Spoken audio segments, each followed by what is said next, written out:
जो बच्चे किसी तरह से MA, MSc, MCom, PhD degree कर लिया है, आईआईटी किए, बीटेक किए, एमटेक किए, D pharma, B pharma, M pharma किए, आईटीआई पॉलिटेक्निक किए, बीएड, बीटीसी किए, नेट जेआरएफ किए, और उनको वो लोग क्या कारण कीड़े मकोड़े हैं, पढ़े लिखे लोग और जो है काकरोच है। आदरणीय नरेंद्र मोदी जी बेचने का काम किए हैं, जैसे रेल बेच दिए, भेल बेच दिए, एलआईसी बेच दिया, हवाई अड्डा बेच दिया, बंदरगाह बेच दिए, और जो है तमाम संस्थाएं बेच दिए। इन्होंने खरीदने का काम किया चुनाव आयोग को, इन्होंने खरीदने का काम किया सीबीआई और ईडी को, इन्होंने ये खरीदने का काम किया तो 12 साल बेमिसाल। अरे भैया, जल जीवन मिशन में घोर भ्रष्टाचार। नमस्कार, आप देख रहे हैं प्राइम टीवी, मैं हूं श्याम तिवारी। प्रधानमंत्री मोदी के 12 साल बेमिसाल। जैसा प्रधानमंत्री के जो कार्यकाल है वो 12 साल 15 दिन, यानी पंडित नेहरू के एक दिन ज़्यादा बराबर हो गया। मतलब कहना ये है कि प्रधानमंत्री मोदी ने पंडित नेहरू का जो है वो रिकॉर्ड तोड़ दिया है। इसको लेकर आज प्रदेश से लेकर पूरे देश भर में जो है जश्न मनाया जा रहा है कि पंडित नेहरू का रिकॉर्ड तोड़कर प्रधानमंत्री नरेंद्र मोदी ने आज एक नया रिकॉर्ड कायम कर दिया है। 12 साल में जितने भी उनकी कार्य हुए हैं उसको लेकर जनता और पार्टी के लोग खुशी मना रहे हैं कि सरकार ने जो काम किया उसको लेकर जनता खुश है।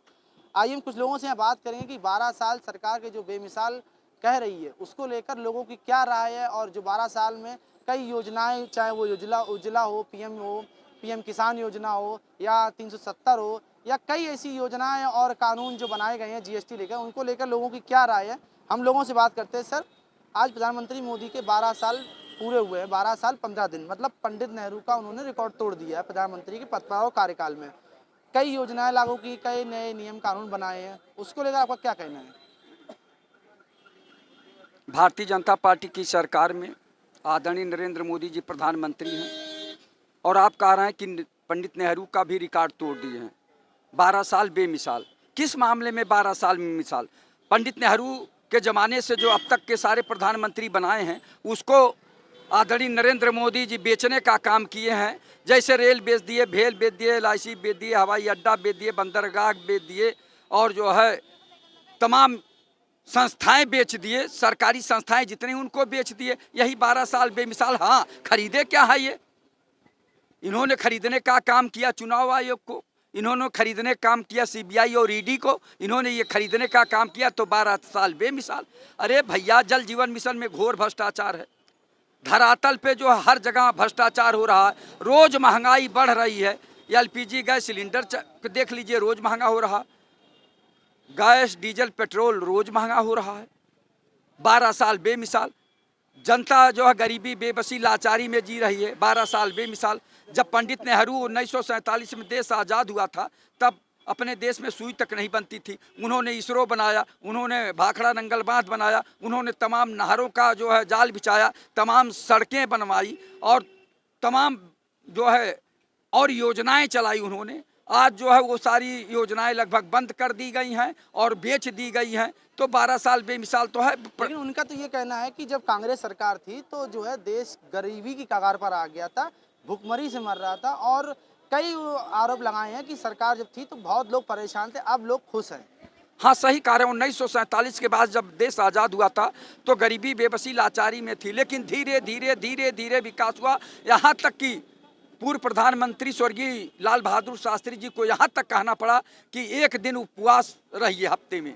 तो जनता ने एक दिन उपवास रखा, लेकिन जो है लाल बहादुर शास्त्री जी जो है स्वयं पहले अपने पे उसको लागू किए कि स्वयं जो उपवास रखे, और उसके बाद जनता को जो है आग्रह किए जनता से कि आप लोग भी सप्ताह में एक दिन उपवास रखिए, जिससे जय जवान जय किसान का नारा जो है साकार हो सके। लेकिन यहाँ तो माननीय प्रधानमंत्री जी जनता से कहते हैं कि आप डीजल कम खरीदिए, आप पेट्रोल कम खरीदिए, आप कड़ुआ तेल कम खरीदिए, आप जो है गैस सिलेंडर भी कम जलाइए, यानी खाना पीना बहुत कम बनाइए, किसी तरह से आप जीने का जो प्रयास करते रहिए। और देश 1947 की स्थिति में जा रहा। तो प्रधानमंत्री जी, आप 100 गाड़ियों का काफिला लेके चलते हैं, आप 8,000 करोड़ काफिला कम तो कर दिया, काफिला कम तो कर दिया, कह रहे डीजल पेट्रोल बर्बाद ना हो तो काफिला कम तो कर दिया है। अभी 5 राज्यों का चुनाव हो रहा था तो तमाम जो है सैकड़ों गाड़ियों का जो है रैली निकाल रहे थे। तब भी तो ईरान और इजराइल का युद्ध चुनाव था तो वहाँ तो प्रदर्शनी, एक तरीके से प्रदर्शनी दिखानी थी ना, काफिला है। तो ऐसे प्रधानमंत्री जी केवल जुमला फेंकते हैं। सच्चाई है, नरेंद्र मोदी जी केवल जुमला फेंकते हैं, जुमले में ये माहिर हैं। आप ये बताइए कि आप कहते थे देश नहीं झुकने दूंगा, देश नहीं बिकने दूंगा, आज क्या हालत है? आप बताइए, देश का जो है स्थिति बहुत खराब है। हाँ, वो लोग जो है बड़े शान से कहते हैं कि कोई गरीबी नहीं है, कोई जो है महंगाई नहीं है। जो लोग नौकरी पा गए हैं, जो लोग 1.25 लाख वेतन पाते हैं, 1.5 लाख वेतन पाते हैं, 2.5 लाख वेतन पा रहे हैं, 3.5 लाख वेतन पा रहे हैं, 5 लाख वेतन पा रहे हैं और MP MLA हो गए हैं, चेयरमैन हो गए हैं। उनके लिए गरीबी बेबसी लाचारी नहीं है। गरीबी बेबसी लाचारी पिछड़े वर्ग और मध्यम वर्ग और आदिवासियों के लिए है, जो गरीबी बेबसी लाचारी में जी रहे हैं। जो वेतन पा रहे हैं भारी भरकम, उनको कहाँ गरीबी दिखाई दे रही है, और बल्कि आके माखौल उड़ा रहे हैं। जो बच्चे किसी तरह से MA MSc MCom PhD delete कर लिए हैं, IIT किए, BTech किए, MTech किए, D pharma B pharma M pharma किए, ITI पॉलीटेक्निक किए, B.Ed BTC किए, नेट JRF किए, और उनको वो लोग क्या कह रहे हैं, कीड़े मकोड़े हैं ये पढ़े लिखे लोग, और जो है काकरोच हैं। और इतना नहीं, इन्फ्लुएंसर आप जैसे तमाम जो पढ़े लिखे लोग जो आ रहे हैं, सोशल मीडिया चला रहे हैं, उनको कह रहे हैं, और पर्यावरणविद को भी कह रहे हैं ये लोग जो है काकरोच है, कीड़े मकोड़े हैं। आप बताइए, अगर पर्यावरणविद कह रहे हैं कि पेड़ काटोगे तो वातावरण खराब हो जाएगा, तो कौन सा गलत कह रहे हैं? अगर RTI एक्टिविस्ट RTI के द्वारा भ्रष्टाचार को उजागर करना चाह रहा है, तो क्या वो कीड़ा मकोड़ा हो गया? वो भी पढ़ा लिखा। और जिनको आप कीड़ा मकोड़ा कह रहे हैं, ये भारत के भविष्य हैं। कल ये भी जो है डॉक्टर बनेंगे, इंजीनियर बनेंगे, और जिलाधिकारी बनेंगे, कप्तान बनेंगे और जज बनेंगे। तो आप बताइए, इनको कीड़ा मकोड़ा भारत के भविष्य को कह रहे हैं? आप आज नौकरी पा गए हैं, आज आप बड़े पद पे हैं, तो ये जनता और पढ़ी लिखी ये नौजवान जनता जो है आपको कीड़े मकोड़े नजर आ रहे हैं। बताइए, काकरोच नजर आ रहे हैं। ऐसे अपमानित करेंगे ये पढ़े लिखे छात्रों को, नौजवानों को? ये देश के भविष्य हैं, प्रदेश के भविष्य हैं। ये भी किसी माँ बाप के लाल। आप कॉकरोच की बात कर रहे हैं, तो अभी हाल ही में दिल्ली में कॉकरोच जनता पार्टी जो एक नॉर्मल सोशल मीडिया है, उसमें काफ़ी भारी संख्या में जो है छात्र, कुछ पार्टी के, कुछ ट्रांसजेंडर, अलग अलग लोग वहाँ मौजूद हुए, और सबने अपनी अपनी मांग रखी कि इस सरकार में हमें ये समस्याओं का सामना करना पड़ा, चाहे पेपर हो, चाहे वो ट्रांसजेंडर पे जो कानून बनाया गया वो हो।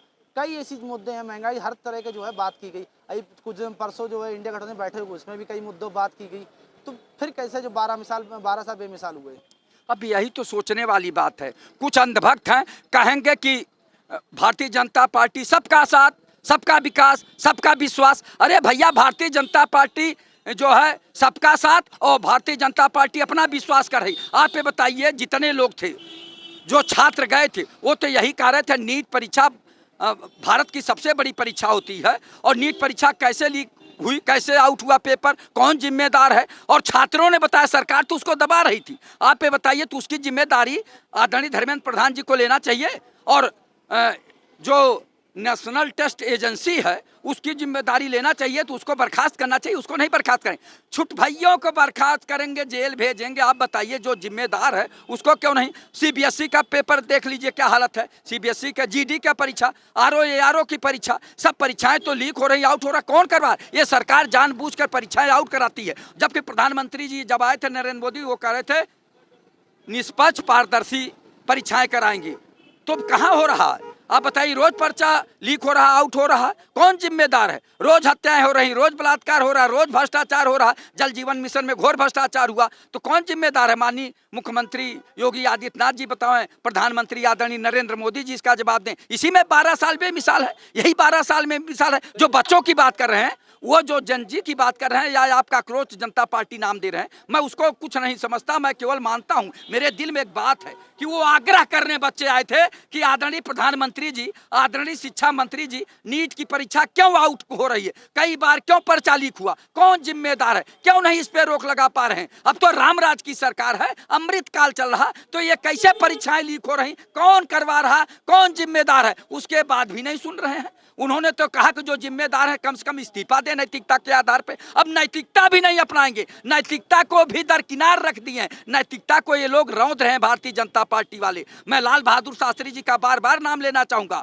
कि वो जिम्मेदार नहीं थे, रेल दुर्घटना हो गई, उन्होंने नैतिकता के आधार पर इस्तीफा दिया। यहाँ तो कुर्सी पाने के लिए जो है लालायित है ना, ये देशभक्त नहीं है, ये राष्ट्रभक्त नहीं है, ये कुर्सी भक्त है, सत्ता भक्त है भारतीय जनता पार्टी के लोग। तो ये जिस तरह का काम कर रहे हैं, इससे जनता बहुत आहत है, दुखी है, और जनता इसका जवाब 2027 में अवश्य देगी। 2027 जनता जवाब अवश्य देगी।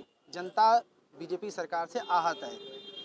12 साल में सरकार ने कुछ नहीं किया। 12 साल में सबका साथ, सबका विकास, सबका विश्वास, सबका प्रयास, हर हर मोदी, घर घर योगी, जैसे मोदी जी आए, तो नारे से तो कुछ नहीं होगा अरे ना। बात लोग तो साफ बात तो हमारी आप सुन लीजिए।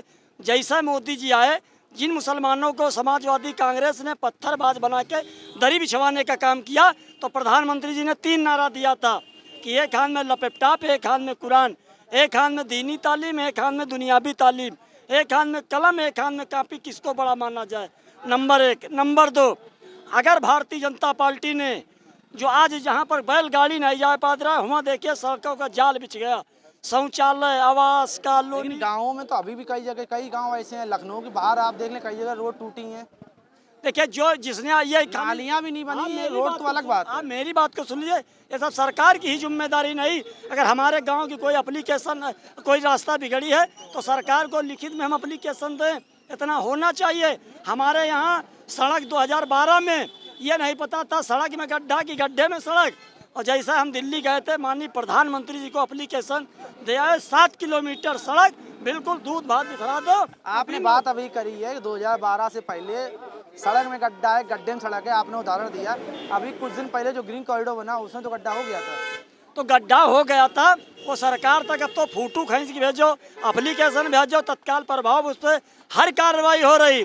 और दूसरी चीज़ हम आपको बता दें, मोदी जी एक तब के लहू से निकल के आए हैं, और अखिलेश यादव, राहुल गांधी एक विरासत पाई है। तो विरासत में गद्दी, बुद्धिहीन, मुद्दाहीन, संस्कार बेहीन। तो आपने 14 देखा, 17 देखा, और 19 देखा, 22 देखा, 24 देखा। और रही बात नेहरू जी की, तो बांग्लादेश को किसने कराया था? इंदिरा गांधी ने। और पाकिस्तान को किसने कराया था? नेहरू जी ने और गांधी जी ने। तो मोदी जी में और नेहरू जी में यही आंकड़ा लगा लो। रहा सवाल आज इस तरीके की जो दुबा दे, तो कांग्रेस जो है अंग्रेजों की बनाई हुई थी। जब पूरा देश फांसी पर लटका था, तब नेहरू जी के और गांधी जी के एक थप्पड़ नहीं लगा था, और कहते हैं नेहरू जी ने और गांधी जी ने देश को आज़ाद करा। ऐसा कुछ नहीं है। समाजवादी पार्टी 27 में 27 नहीं, कांग्रेस की जो 2 बची वो भी जा रही। 27 में कांग्रेस नहीं आएगी, दोबारा बीजेपी आएगी, और सभी पार्टियां या जो भी उनके अध्यक्ष या पदाधिकारी हैं वो सब बुद्धिहीन है। प्रधानमंत्री मोदी ही सिर्फ बुद्धि है और मतलब शिक्षित है एक तरीके से। भाई देखिए, नॉन बायोलॉजिकल व्यक्ति शिक्षित होता है। आप मुझे बता दीजिए कि और दल वोट मांगने जाते हैं विकास के नाम पर, बेरोजगारी के नाम पर, गरीबी के नाम पर, और तमाम तरह के डेवलपमेंट के नाम पर। लेकिन बीजेपी ऐसा कुछ नहीं कहती है।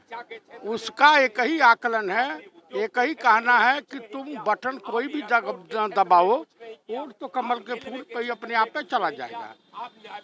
जैसे आपका अभी मध्य प्रदेश में हुआ न, राज्यसभा में, राज्यसभा चुनाव में जिसके खिलाफ कोई FIR नहीं, वो छिपा रहा है।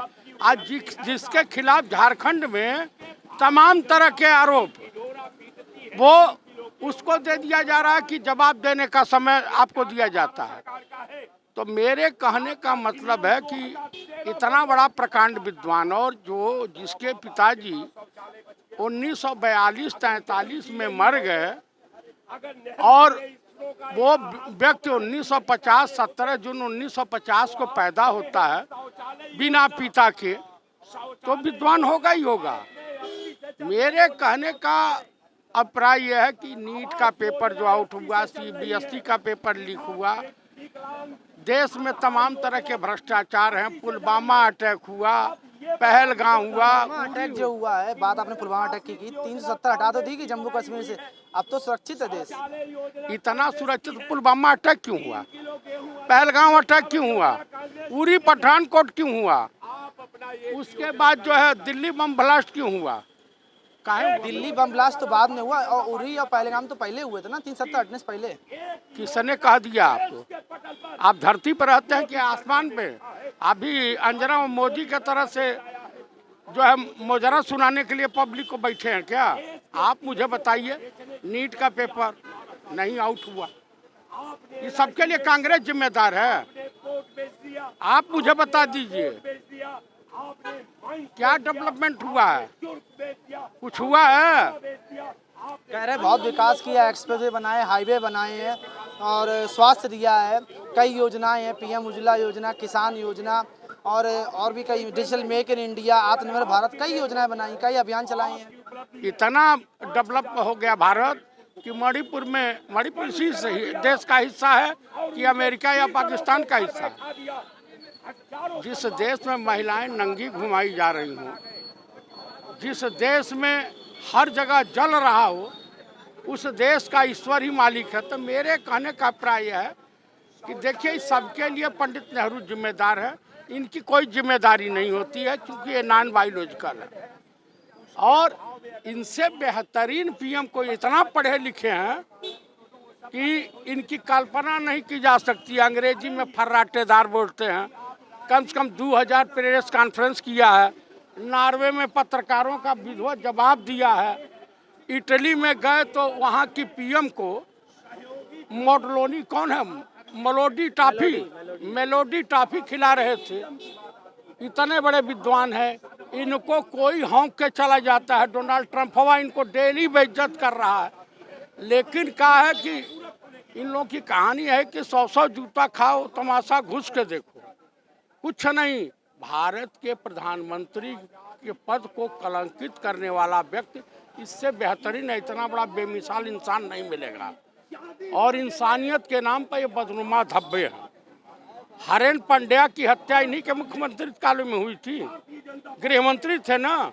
आज जब गए तो उनके बाप ने कुत्ते के तरह से डांट के भगा दिया कि मेरे बेटे के हत्यारे तुम हो। गोधरा इन्हीं की सरकार में हुआ था। आप बताइए, इन्हीं लोगों की सरकार में जो है कुंभ मेले में हुआ था। क्या क्या सुनना चाहेंगे? बेमिसाल 100 में 80% बेईमान, फिर भी मेरा देश में गजबे का खेला है। क्या बात आप कर रहे हैं? दूसरे दलों से आयातित लेकर के आओ और अपनी सरकार बनाओ। अगर वैसे नहीं मानो 10-10 करोड़ रुपया फेंक रहे हैं, कहाँ से पैसा आ रहा है? अपने अम्मा के घर से लाए हैं कि अपने मामा के घर से लाए? कहाँ से लाए हैं? ये घोटाला नहीं है। यही बुंदेलखंड में जो नवनिर्मित पुल धराशायी हो जा रहा, पार्लियामेंट नहीं बन रही है और झरने में तब्दील हो जा रहा। यही लखनऊ में रेलवे का छत गिर गया, आपको याद है? नहीं याद होगा, नहीं याद होगा। तो कुछ पत्रकारिता अंजनाओं मोदी से ब्रिगेडियर नहीं, आपने कहा पुल गिर गया या जो आपने बताया वो तो हमको पता है।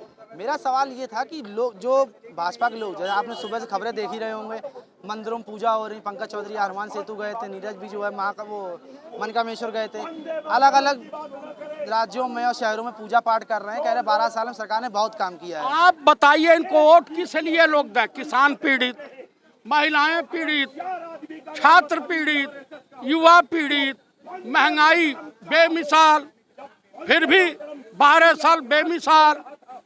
काहे वोटवाद है? पेट्रोल के लिए लाइन में लगने में, डीजल के लिए, या जीडीपी 20% ऊपर उठ गया उसके लिए। आप बताइए, वोटवा काहे को दे कोई? अय्यासबाजी करने के लिए। एप्स्टीन फाइल में आज तक किसी पीएम का नाम आया था? जब ये फंसते हैं तो मंदिर के आड़ में छुपते हैं और वहां से बचते हैं तो सीधे चले आते हैं देशभक्ति के नाम पर। ताकि दूठ अपने पूर्वज का नाम बता दें, आरएसएस वाले या बीजेपी वाले जो स्वतंत्रता आंदोलन में जेल गए हों, बता दें? नहीं बता पाएंगे। अरे ये कृपा है देशवासियों की, अपने मूर्खता की जो है झेल रहा है देश। धर्म के नाम पर किस देश में राजनीति होती है? राम के नाम पर किस देश में? राम के नाम पर भीख मांगी जा सकती है? आप बताइए, राम मंदिर में भी हुआ घोटाला, करीब 1.25 करोड़ बरामद हो गया। उन्हीं के लोग जा रहे हैं, उजारी पुजारी सुजारी। अभी ऑडिट वाला आकर के बयान दिया है कि ये तो बहुत पहले से घोटाला चला आ रहा है दान पत्रों से। तो जब मंदिर नहीं बकस रहे हैं, इनके सरकार में बच्चियां सुरक्षित नहीं हैं, बेरोजगार नौजवान सुरक्षित नहीं हैं, न्यायपालिका सुरक्षित नहीं है, चुनाव आयोग बेशर्मी की इंतहा पार कर रहा। आप बताइए, परीक्षाएं सुरक्षित नहीं रह गई। बेशरम जो धर्मेंद्र प्रधान, इस्तीफा लेने में शर्म आती है। और एक महान बहादुर ठाकुर शिरोमणि राजनाथ सिंह कह रहे हैं कि मंदिर की संपत्ति भी सरकार की होती है, भाजपा उसकी हकदार है, उस वहाँ से पैसा उठा ले, देश बड़े विकट परिस्थिति में जा रहा है। अरे पूरा देश तो लूट डाला, बचा क्या है? चलिए और लोगों से बात करते हैं। देश लूट डाला है, क्या कहना है आपका? इन्होंने कहा सरकार ने कुछ नहीं किया है, देश को लूटा, मंदिर तक को नहीं छोड़ा है। 12 साल में माननीय प्रधानमंत्री जी हर घर में जल दिया, हर घर में लाइट दिया, हर घर में सिलेंडर दिया, हर घर में लैट्रीन दिया, हर घर में मकान दिया। जो गरीब पहले सोचता नहीं था कि पक्का मकान कैसा होता है, उसको मकान दिया, छत दिया रहने के लिए, और आराम से चैन से सोते हैं। और हर जो है गरीब को भोजन के लिए 10 किलो अनाज दिया। आज वो कह रहे क्या दिया है? अरे क्या नहीं दिया है? मुझे जो है 29 में भारत को कांग्रेस मुक्त चाहिए, और कांग्रेस मुक्त जो है ये जनता यहाँ की कर देगी। लेकिन अभी इनका तो साफ तौर पे कहना है कि जो योजनाएं हैं या 370 है, ये सब दिखावा है। योजनाएं से दिखावा है, चाहे वो पीएम जनधन योजना हो, किसान योजना हो, उज्ज्वला योजना हो, आत्मनिर्भर भारत हो, ये सब सिर्फ दिखावा है। 370 हटने के बाद भी वहाँ अभी आतंक थमा नहीं है, अभी भी कोई ना कोई घटनाएं होती रहती हैं। जब 370 जो है हटा नहीं था, उसके पहले ये सैनिक थे, इनसे पूछिएगा, जूता लात खाते थे वहीं मुल्लाओं की, तब ये नहीं बोलते थे क्योंकि हिम्मत नहीं थी बोलने की। आज वहाँ जो है सैनिक स्वतंत्र हैं, और जौन अगर उठता है तो उसको जो है सीधे दगाने का काम करती है वहाँ की सैनिक। और देखिएगा, पहले पुलवामा लीजिए, चाहे जो है आप पुंछ ले लीजिए, चाहे अनंतनाग ले लीजिए, चाहे कश्मीर ले लीजिए, 6-7 जिले ऐसे थे वहाँ निकलना मुश्किल था, दोबार था। मैं तो फंस चुका हूँ वहाँ पे, 2000 में फंसा, 2002 में फंसा। जब अमरनाथ यात्रा करता था तब इतनी दिक्कतें आती थी, और आज आराम से जाते हैं, अमरनाथ यात्रा करते हैं और चले आते हैं, कहीं पे कोई चू नहीं करता है। अच्छा, तो आने वाले साल में 2027 में विधानसभा चुनाव है, 29 में लोकसभा चुनाव है, तो क्या लगता है सरकार दोबारा जीतेगी और क्या मुद्दे रहेंगे जीतने के?